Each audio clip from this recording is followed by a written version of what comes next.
Good evening, everyone. First, I would like to thank the Heaven's Grace and Enlightened Holy Teacher's virtues. Thank our predecessor, and thank our senior transmitter, Jin, all transmitters, lecturers, and all of you for this opportunity to study tonight on how to speak about the three treasures. Everyone, how do we get the three treasures? By receiving the Tao. Okay, so when we speak about the three treasures, we usually speak it under circumstances where there are people receiving the Tao. And after that ceremony, the transmitter would assign someone, right? So it could be us to explain the three treasures to the new members. And so it makes sense that we give a brief introduction of the Tao. So what is the Tao? Tao created everything and is the absolute essence of all. And so it created, what we can think of cognitively, right? All of that. We really can articulate in our own way, there's no certain way that we have to speak about it, but we do have to speak about the essence, right? So this class is aimed at providing an outline. And I know like when I am assigned by the transmitter, every time I speak about the three treasures, it's a little bit different, right? Based on the audience and what is it that we're trying to, based on the members' background, the cultural background, religious background, we could use a little bit of different variations. So when we give this brief introduction, we ourselves should understand and have a clear idea of what the Tao is and how that relates to us so that we can relate that to the members. So this Tao encompasses both the essence and manifestation. And I'm just using this example of a heart transplant to relate it because when the people receive the Tao, it really is so new to them, right? So we can say when people die, sometimes they donate the organ, right? The heart. So you have, heart transplant procedures. But how come this heart works in the new person's body, but not on the person just passed away?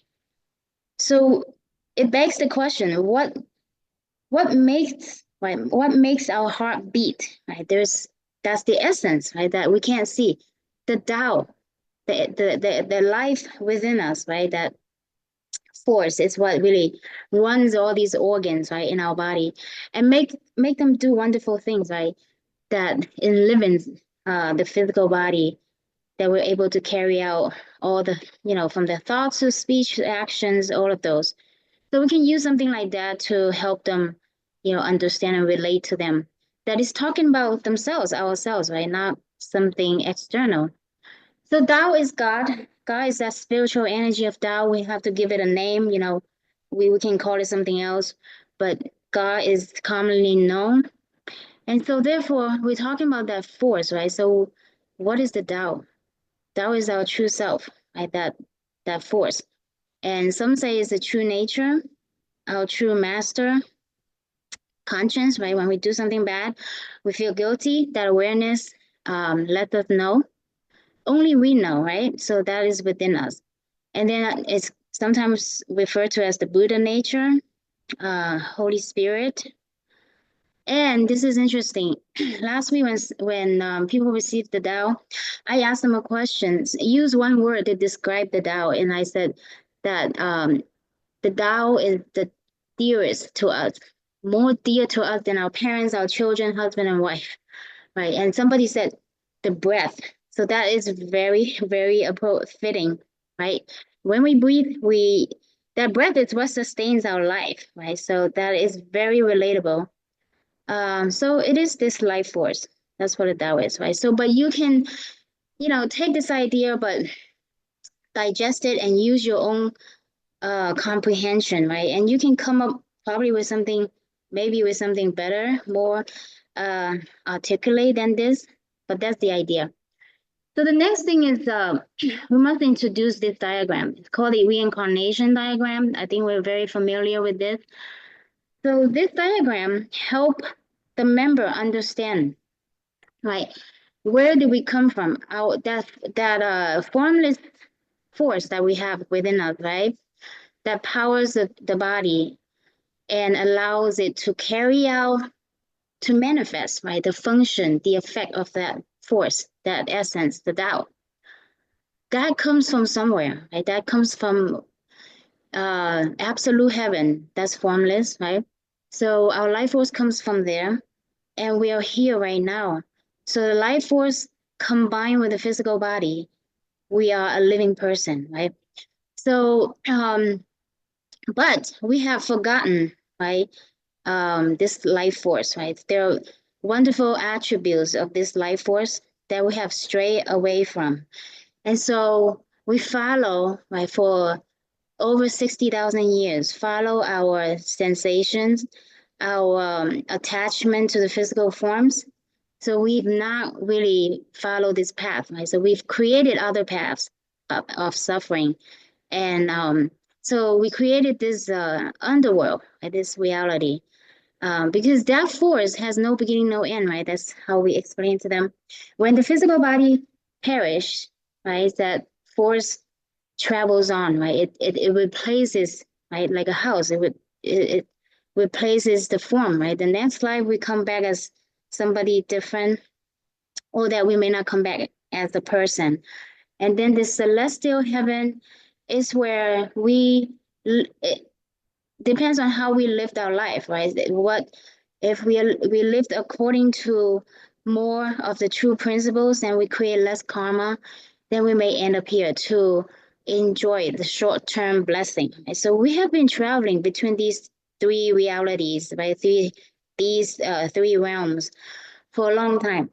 And now we receive the Tao, right? What does it mean? Somebody asked me, oh, it didn't make sense 2 weeks ago in our class. Somebody said, you said to receive the Tao, and you said Tao is God, and God is within us. So it makes no sense to me that you're saying that we receive the Tao. It's already something within us. Why do we have to receive it? I said, you really hit the nail on the head, right? Because we have forgotten, right? So therefore, when we receive the Tao, right, we should emphasize to the member, we are receiving this point, right? This point transmission to point out to us, right? To essentially unlock the gate, right? Point out to us that we have this true master, the true self, right? And who can do that for us, right? So this the next step is where we introduce the two holy teachers, right? The current period decree holy teachers from God, right? That our holy teacher ZhiShan, holy lady teacher Shimu, right? So the significance of receiving this Tao is to help us rise from the cycle of life and death, rebirth. So we literally are able to leap out of this reincarnation cycle. And once we let them know, when we burn the document during the Tao ceremony, the transmitting master who does that for us, transmitting master represent, right? So we'll talk about that in a little bit. But that dragon document recorded our name, right? So essentially, we have removed, right, the Buddha by the authority of God, right, that have removed that our name from the book of death in the underworld, right, and register it in absolute heaven in the book of life. So that point transmission is very significant. And so that we recognize, right, we have this true path to return to our origin, right, our true master. And so also let them know that the special affinity of our holy teachers, the two holy teachers are incarnation of Jigong Living Buddha and the Bodhisattva of Moon and Wisdom. They are decreed, they hold God's mandate to save mankind. And the next thing to remind them is that we receive this Tao, right? It is extremely precious, right? Because of the following. In this time period, we can openly, right, meet introducer, because this is an open propagation period of the universal salvation that started in 1905, right? Prior to that, right, ordinary people could not receive the Tao. Those who received the Tao back then were the generational patriarchs that passed down the Tao and weaved, right, this Tao heritage from more than 7,000 years ago to the present, right? So let them know, the big picture. And then also the fact that in this time period, right, we have the decree holy teachers who are authorized, assigned by God. So they have God's direct mandate, right? So this here distinguishes the Tao and religious teachings, right? And also transmitting masters must be available for us to receive the Tao, because holy teachers have attained enlightenment, having completed their holy missions. And but that mandate to transmit the Tao is still effective, right? So they are being carried out by transmitting masters, right, who have earned have established virtues and merits to qualify to represent the holy teachers. Right? So point that out, and also let them know that they've taken the 10 great vows. Right? That's the most important piece as well, and that we have met our introducer, who literally came to find us, right, in the special affinity. Introduced us to come to the temple to receive the Tao blessing. And then our guarantor at the blessing, who guaranteed to us that the Tao is the truth, right? So explain to them, especially, with the procedure, right, the Tao ceremony, they really have no idea. So it gives them a little bit of idea about what just happened. The guarantors guarantee that the Tao is the true path, is not leading us astray, and they're definitely not cheating us out of money, right? There were some people who had those kind of suspicions.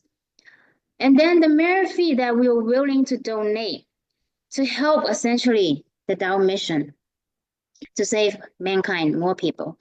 And also due to our ancestors' virtues and our past cultivation in the cumulative lives that have brought us to this point, that the affinity is ripened. And then, of course, we more or less, we have some credentials, right? Our own cultivation that resulted in our merits and virtues. That's how we're able to receive this Tao. So it's important to let them know right off the bat. Now, what are the three treasures? This is not, I think this is more for the members, the class members for tonight. Because in this class, I think we are expected, right, to meet the requirement to be able to explain the three treasures, right? And so, Holy Teacher said, the three treasures of the white period right now, right? White period refers to the Tao being openly spread, propagated, started in 1905, all the way to the present, right? So this is something that we should explain to them. Are the essence of all the laws of heaven and earth, right? All the truth, containing true transmission and profound meanings passed down by the generational patriarchs. So three treasures really embed the true transmission of the Tao heritage, true transmission of the heart-to-heart Dharma, right? That pointing out the true self, and the understanding and awaken to that true self. Also the true transmission of the generational patriarchs, right? That they had God's mandate. Right? It's not just anyone that can claim that they have the authority. So these treasures fully encompass the ultimate truth, right? All the divine principles, how it didn't matter how they were presented or taught, right? But they go back to the same, the core, right? So like a tree, the trunk is that core that we can see, right? They're like the trunk is like the true principles, right? While the branches, they grew out of that trunk, right? And they should make sure that they're firmly stake on the true principles, right? Like the tree. So these are found in literally thousands of scriptures, texts, right? From those who have awakened, they left behind their true comprehension. From back more than 7,000 years ago to now. And so those of us, right, who receive these three treasures, we have cultivated many lifetimes. In other classes, they talk about that specifically. And so we do hold that deep affinity. Okay, so how we can talk about the three treasures, as we were saying, there's so many different ways to talk about the three treasures, but as an outline, we can reference this model, right? So use a three-tier presentation for each treasure. So the first tier is, I Hosha highlighted in the green so that when you see the green, that we're talking about that tier, right? So the first tier is, what is it? What is that treasure? So we should review the content of that treasure. Usually we have to demonstrate what is it, right? And then explain what does it mean. And the second tier, talk about the function and effect, right? And also we can add some of our personal experience, revelation, testimony, and such. And then the third tier, talk to them how to use this treasure. How do we practice it? Okay. So let's go to the first one. This topic is very sensitive because we can't reveal the three treasures. So I have consulted with transmitting masters and also the senior lecturer on this. So you're gonna see something funny. I don't have the title of the treasure. What is it called? In this class, I believe we have members from Iowa, Ohio, and right. So I believe you all know, you should know what the three treasures are, right? At least by the name, the title. So I just pretend that you do know. I don't have it written out here. So the first treasure, what is it? Right, this first treasure. So when we explain the three treasures, ask them to point it out to you. Show where it is, right? Where's that first treasure? That position of that first treasure. And a lot of times you'll see that they're pointing in the wrong position or spot, right? So we can borrow this opportunity to help them correct it, okay? Then the second part of this first tier, explain the meaning. What is the first treasure? First treasure is very clear. It is the entrance and exit of our true self, that true master, the life force, whatever you want to call it, right? So like a house, we have windows, right? We have a main door. This house, we can use it as a metaphor for our body. So they said that our eyes are the windows, right, to the soul. Then where's the door? Right? So there's a doorway here. So you guys get the idea. And I really like this observation from Dr. Parnia. I saw his interview on one of the major network. I think it was the NBC News or whatnot. So here this is really referring to that life force entering the body, right? So here he talked about delivering a baby in a hospital called St. Thomas Hospital in London. And so the first time he said, yeah, was his first time witness life at the beginning, right? So, those who have given birth, including myself, I didn't feel, I didn't know we were really in a lot of pain and suffering by giving birth. But he said, yeah, I'll just read it for the effect. After hours of pain, tension, and sweat, suddenly, right, a tiny head emerged and a small body slid out of his mother's womb. So you guys read this and you try to understand, comprehend, right, that life force entering the body. And this meant a lot to me after I personally I was in the delivery room, right, watching every step of the way when my nephew was born because I had to translate. And so, yeah, it is a very powerful thing. So he said for a split second, the minuscule body was blue and lifeless. And that's what I saw in my nephew, right? For a few seconds when the doctor pulled him out. And then suddenly it took its first breath, turned pink, and started screaming. That's exactly what happened with my nephew when he was born. So when I was there, I could not describe that feeling. And I don't usually use the word magical, but it was so magical and mystical is how I would describe it. So from a science, the medical scientific community, we can attest to this phenomenon with, we all came to the world this way, right? Our true self entered that first treasure. That's how we become enlivened, right, with the life force. So some scriptures that help us, we should read these and become familiar. I don't plan to explain these scriptures because I don't have time, right? But I can leave this PowerPoint to those who are interested. All the scriptures, there's so many that do hint at the first treasure, right? So sages, long ago, they could not reveal they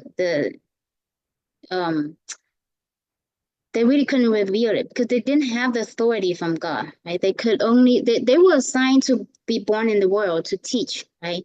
To help people to do good deeds and inspire their true nature, right? That was what they were assigned to do. Unlike holy teachers in this time period, they're assigned specifically to transmit, right? This point transmission. So sages said, without this point transmission from the decreed holy teacher, which is our holy teacher Jigong, living Buddha, and then our holy lady teacher, we continue to suffer, right? Because we don't know the door, right? Which door? We are just going with our sensations, attachments, and forms, right? The phenomenon world. We continue to suffer, right? So that point really helped us get out of that suffering. And Lao Tzu also talked about that first treasure. He called it the valley spirit does not die, holding the divinity, right? That divinity, what's that divinity? Is our life force. And he urged people, right, to seek our holy teacher. Tianzhen, obviously, they're partial first names of our two holy teachers to find that true self. And then Guanyin Pusa, right, this Bodhisattva Elga Shuva, I could be saying this name wrong, but so she hinted, right, at this the jade, the vase. This is an image. If you guys imagine your profile, right, your upper body profile, I could only point to this point, hides that divine point.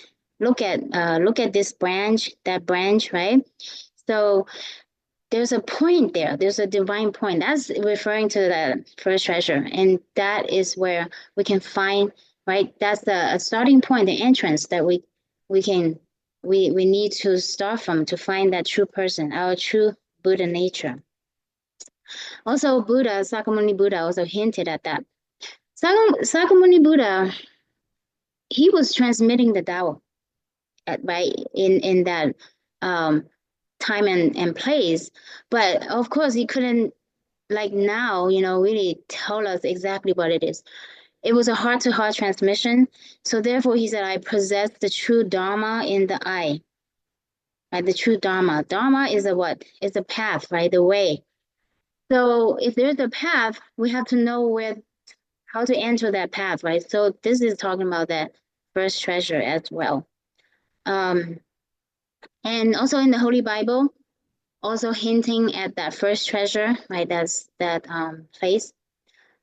The narrow gate. And so yeah, you can use any of these, when we're talking about the three treasures, usually we're limited to 15 to 20 minutes. So we may not have time to present all of these, right? So these will be studied later on by ourselves in our own time. So that narrow gate leads to life, right? Only a few can find it. So that's talking about that first treasure, right? That I can't even say the term, but I was told not to say it.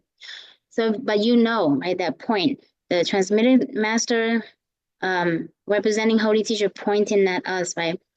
And this also mentioned about the other gates, right? So we should understand what this passage is talking about. The other gates are talking about our sense portals, like the eyes, nose, mouth, ears, right? Our mind even. Those are, they get stuck on forms and sensations, right? Especially when they are not led by principles, right? Where do principles come from? Not from the forms and shape, but from that true Buddha nature, that true self within. So, we create a lot of karma with these guys, right? So that's not the one that will lead us to our life, that true master. So we need to have that narrow gate unlocked, right? Which we have. by receiving the Tao. So the function of the first treasure, this is the second tier, okay? When we receive the Tao, we rise from the cycle of life and death, right? That we talked about that. And you can use some of the examples, right, that you have witnessed yourself. And because this is a condition they call rigor mortis. It's where someone passes away. Usually they exhibit, right, stiffness, cold, right, looking really lifeless, and also I might add scary. And this is our Tao member from Iowa. He passed away, Mr. Pao Su. He passed away earlier this year. And I know that he received the Tao maybe 2.5 years ago. His daughter comes to the temple sometimes, but he hardly really ever come to the temple. He received the Tao. And so he passed away. This is in the funeral home. I was sitting in the 3 rows away from where he was. He just looked to me, really peaceful. And they did try to kind of bend his elbows a little bit. He was flexible, as that's what I can attest to. So yeah, this is really letting us know, right, that he had returned to absolute heaven. There's no struggles, right, within his soul where the soul would have traveled to, right, because his first treasure was unlocked, right, so he would exit from there. And this Dr. Teresa Ng's father, I think transmitter Regine, he knows her back in California. She used to live here.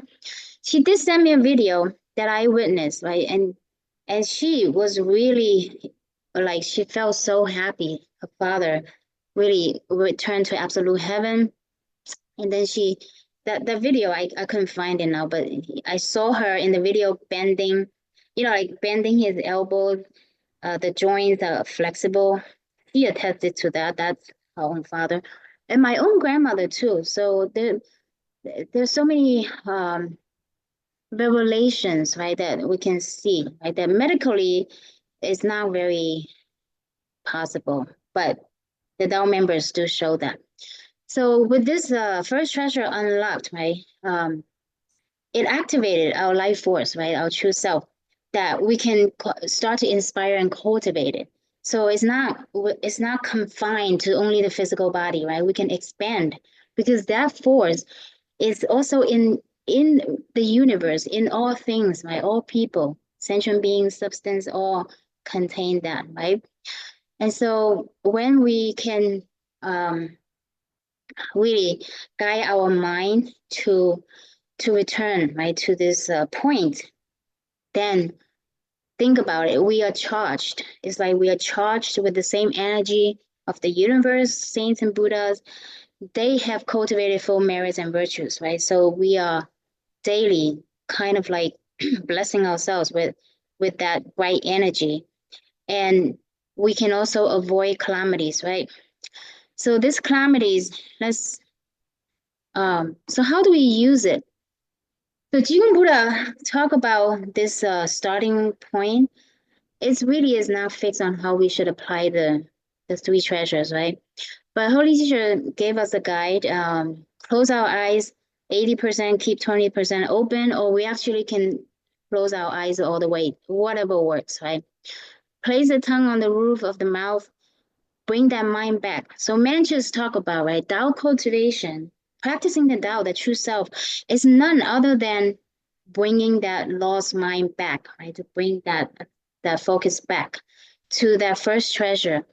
In this way, we are gradually, right, starting to truly activate, motivate, to mobilize that true self, right, to come out, And so when when our energy is so pure, right, so of course we are going to be able to have that clarity of mind, have that awareness, right, that we will start to follow the true self, right? The true self does not create karma, but our conscious minds, conditional minds, right, that are conditioned by the forms, right, by people, matters, situation, conditions, those two drag that mind, the true mind, right, into a dualistic mindset. So therefore we have so many minds. We have like, dislike, reject, accept, we compare, and then we produce all these bias, right, against people, matters, situations, and all of that. Those are the true calamities, because those kind of mindset are very chaotic, right? We are kind of bound by these chaotic thoughts, and then we lose control of our emotions. So here, Holy Teacher emphasized on the 1 point, right? The significance of that 1 point of first treasure is really to understand the mind, right? We have so many different minds, but we seldom know the true mind. So here, let us bring our focus, right? Drop those dualistic minds to come back to this mind that is not attached to sensations and forms and desires, attachments, right? So when we come back to this point, to this one, that's when we can gradually find our true self, right?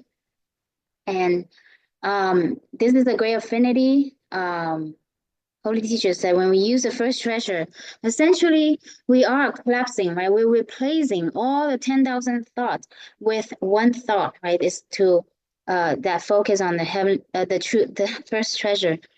And then gradually, we can build this in, make it become our second nature, right? That whenever our mind, wherever we are, whatever we do, whether we're happy, sad, worry, or anxious, or angry, whatever, we should try to familiarize our mind to default to that point, that point transmission, right? It will help us really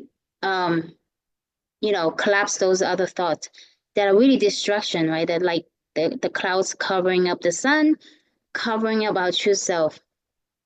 All right, the second treasure, of course, are the 5 words. We cannot reveal those here, but you guys know what they are. And it's gonna be a little bit difficult to explain, because when we are in the temple, to explain the second treasure, we would point out what each word mean, right? But here we can only kind of summarize, right, the collective meaning of those 5 words. So the first here, what is it? Review that, right? So after receiving the Tao, usually we ask the members, hey, what is the second treasure? Do you remember the 5 words that transmitter asked you to repeat after her or him? And they would think about it. That's when yeah, we should review with them. It's hard to remember, right? It's very new. So strengthen that by repeating it and also writing it on the board, right? To let them really visualize it. So the second part, what does it mean, right? So second treasure, simply put, it means the true principles, the ways to lead us, the ways to connect our true self and this temporary self, right? This physical body. And so that we are in oneness with God, with saints and Buddha, right? So here, there are different ways you can explain this, but don't stray from the principles, right? From the core of it.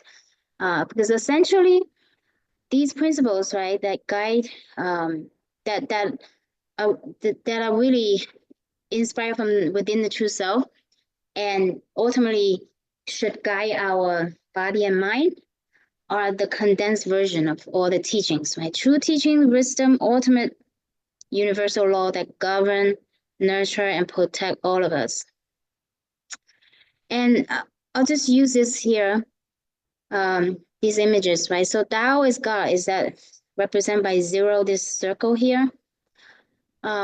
This is Tao in the stillness, but Tao had function and effects, right? When it applies its effect, right, it's the one. Okay, so that is our true mind, the one. When we receive the Tao, you can explain it this way. The transmitting master was about to transmit each treasure. The conductor, right, ceremonial conductor, would instruct us, right, those who are kneeling down to get the blessing, calm your mind, still your energy, focus on the center lamp, right? The center lamp represents that one, God, our true self, right? So we have to find the one, because right now, before we receive the Tao, right, we follow our human nature, our sense portals, directions, and misguidance, right?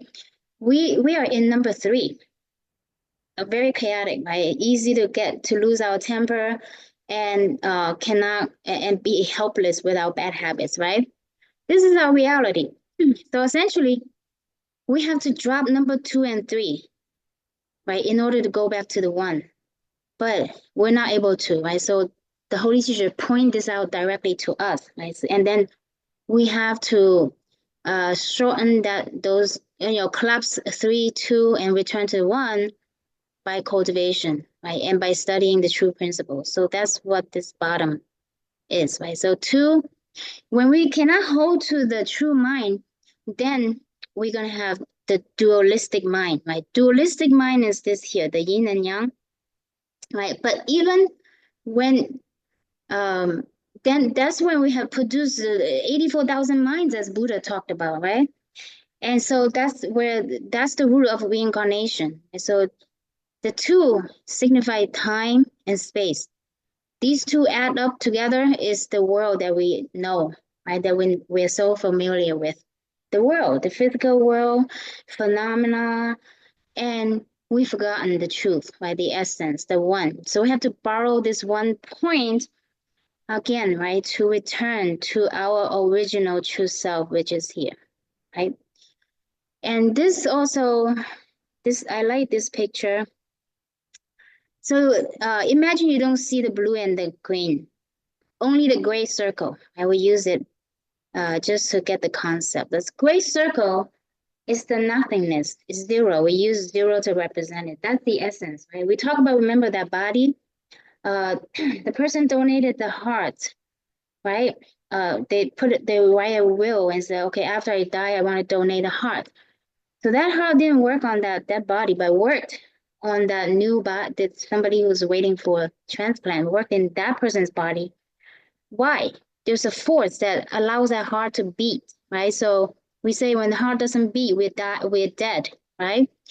So what's beating it, right? What's really making it work is that force, the essence in us, that true self.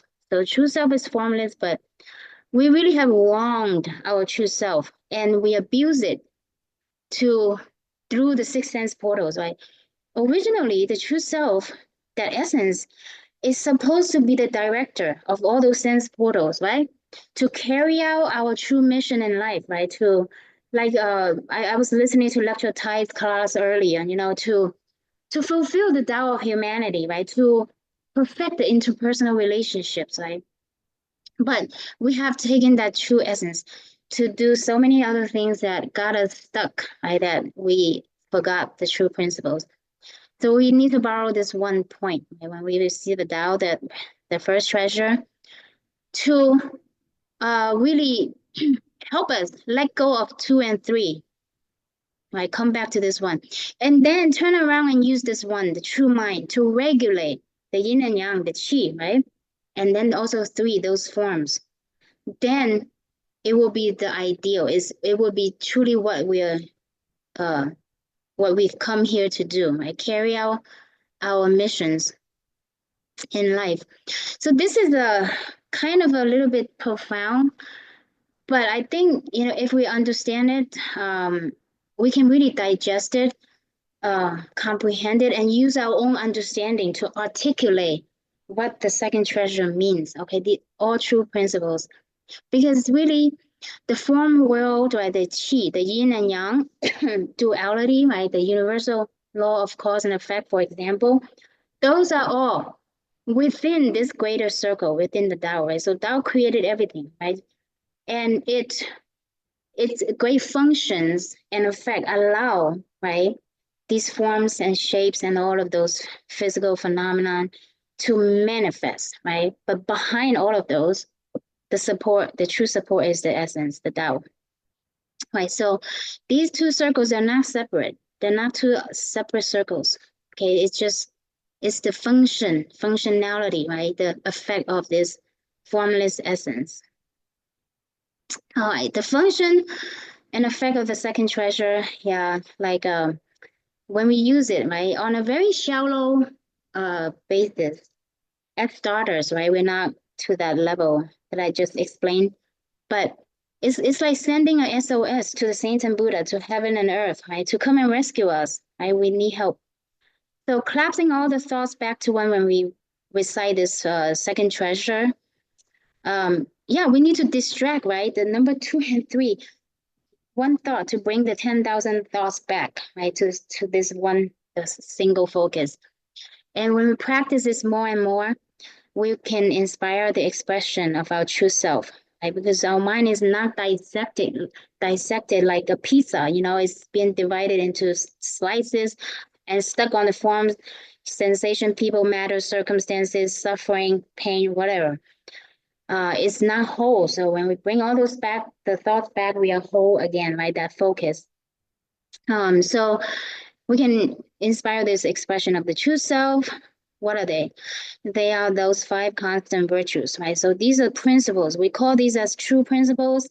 When our mind is stationed in the right place, right? That star with this first treasure, then it naturally, right? When we become so familiar with it, it naturally can guide us from within, right? We want that force to guide us from within, because it's very rich, right? We don't know that all this wealth within us, right? That's why it's called the 3 treasures. So then it will guide us. It will help us, like Lecturer Liu said, right? Help us to manage people and matters, right? We use righteousness. Every one of these 4, it's a path that can lead us ourselves back to our true nature and unite with God, right? So this, we don't have time to explain it. You guys know what it means. In this way, only by this way can we truly avoid calamities, right?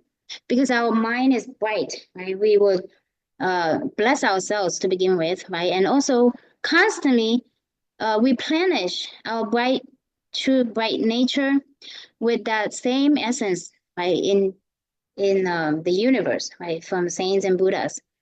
And I'll just give one example. You guys can use examples in the beginning.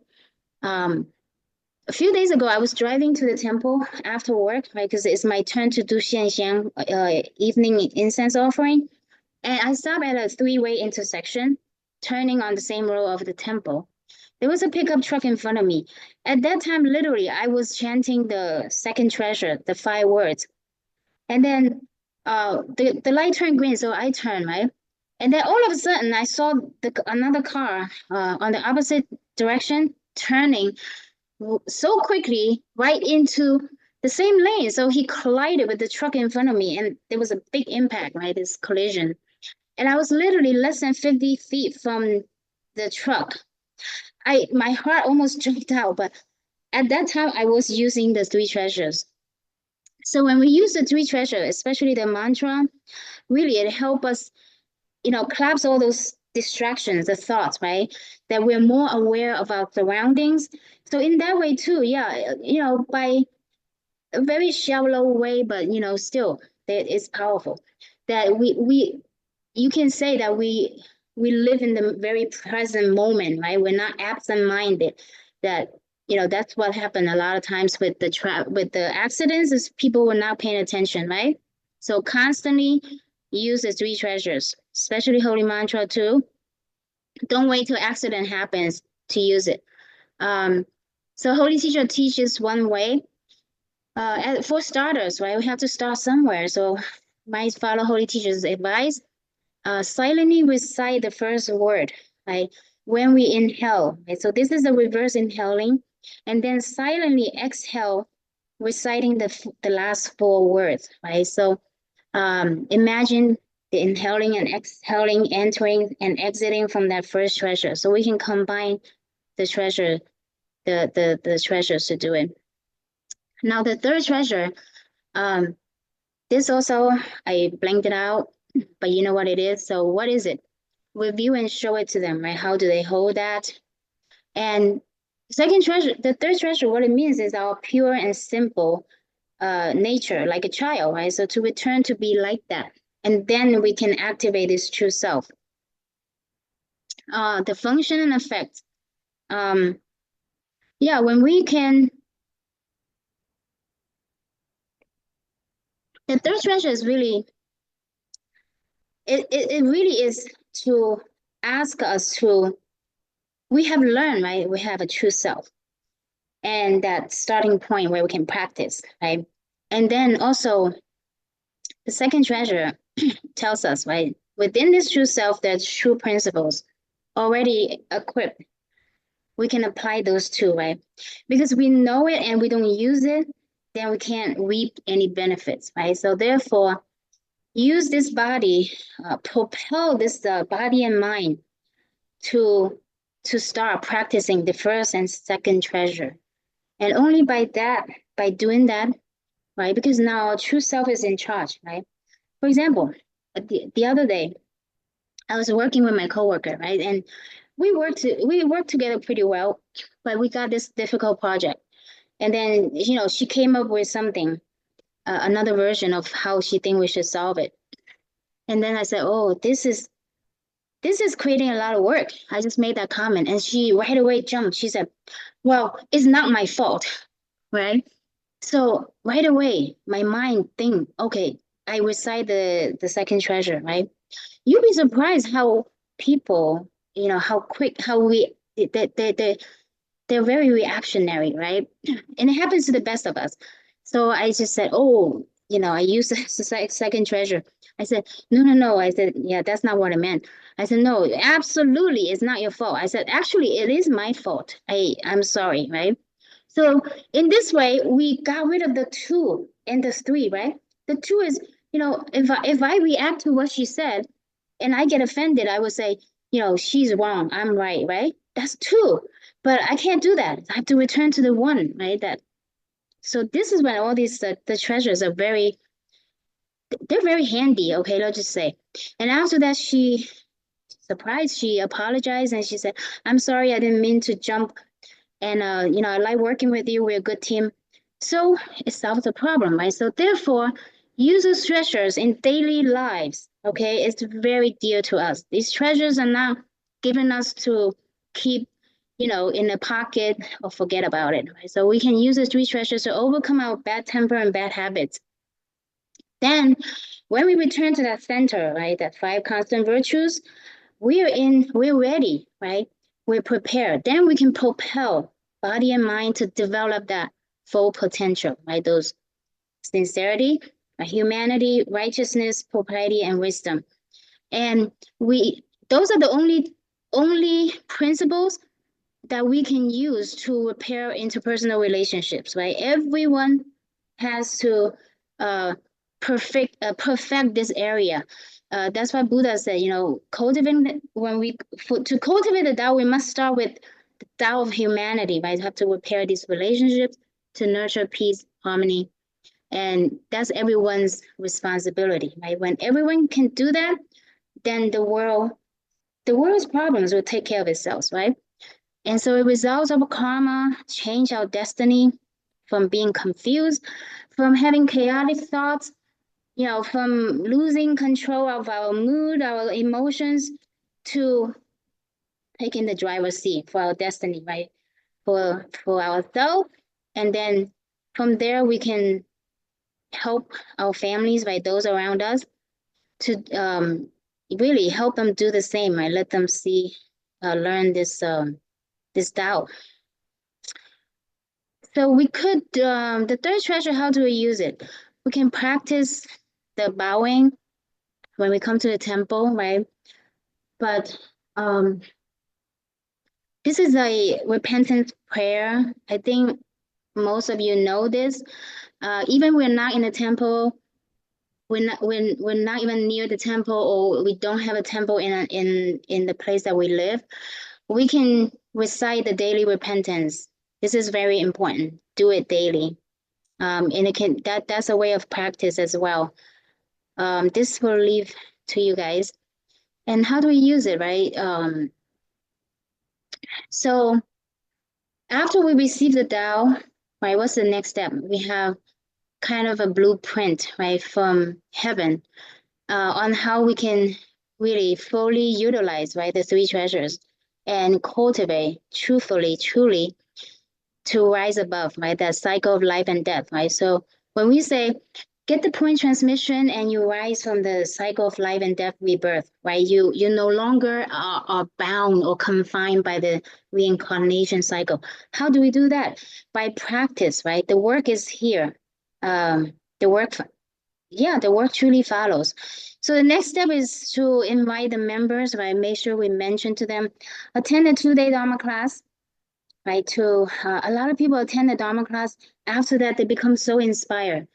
But if they don't continue the learning, like these 5-year learning, they very well go back to their mundane life, and then literally they go back on their words, right? I personally have experience with a lot of members with that situation. So encourage them to attend the regular Tao learning.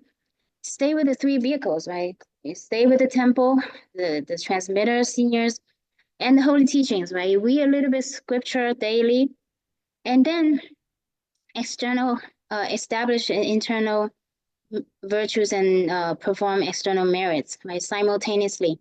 In fact, we cannot. One member this week told me, I asked her how she's doing. She's in Florida, right? She said, yeah, I have some really bad luck lately. But she's one that continues to attend class. And she said, yeah, wait, I feel that I'm not well cultivated. I have temper and bad habits. Wait till I'm, well cultivated. Then, yeah, I will go out and reach people. And I said, no, this time period, that's not what we do, right? We have to do both simultaneously. Because when we go ferry people, we have to give our best, right? We have to present our best. We cannot get angry quickly. We cannot be impatient. We cannot have bad habits. So in that way, that helps us to restrain our human nature, right? To return to this true nature, the true self. So the more we do that, right, the more we're going to be able to scrub away those old habits, unlearn them, replace them with a heart that loves to ferry people and to help other people to learn about the principles so that they can change their destiny. Lastly, we can mention this to them just to remind them that we receive the Tao, right? It's a huge blessing and fortune, because 7 generations of our ancestors and 9 generations of our descendants benefit from us. And this figure here, I got it from the scripture from Holy Teacher. Holy Teacher said 65,536 people in our family tree, right, from more than 60,000 years ago all the way to now. That's how many people we're benefiting, right? Because we have established so many affinities with them and links to us. Okay, so and then also remind the members, constantly use the 3 treasures, right? Start from this very intentional, purposeful way. Like us learning how to drive, we have to, we have to become familiar, right, with the principle, the instructions, right? So we have to keep on reviewing, and then build that into our mind, and then act together, right? And then what? It becomes our second nature. So be familiarized with these 3 treasures and the meanings. And also we must remind them, don't disclose the 3 treasures because we don't have the authority to do so, right? It's the ceremony is very precious. It's very grand. So we can't do that. We're not the enlightened. We're not the decree patriarch. No one has that authority, and it will not be effective. It won't be recognized anyway, even if we reveal that. Encourage them to eat vegetarian meals after Tao receiving, and just talk about some of the benefits. But we may not have time. Just go with the situation. It may or may not call for that. I don't know. Depends on you. So you guys be the judge. Use your wisdom. So finally, a holy teacher. In conclusion, I use a scripture from him. Holy teacher said, really guide us on the importance of practicing the 3 treasures, right? As a disciple of the heavenly Tao, we receive the Tao, we become disciples of holy teacher. Ask them, did you know that? Right? He is like our father, so don't be a stranger. Pray to holy teachers, right? They're always there with us, guide us. Use the three treasure as our way of cultivation. Now people receive the Tao, right? We have a responsibility to help them and to be very discreet because they come from different religious background, cultural background. We have to really use a lot of effort, consideration, wisdom to guide them so that we don't offend them and say, hey, you don't have to go to your church or temple. Your dharma is not the absolute dharma. It's not going to take you back to absolute heaven, right? But just see how you can guide them, right? You have to talk to the person. But the goal is to help them understand the three treasures is the collapsed, right?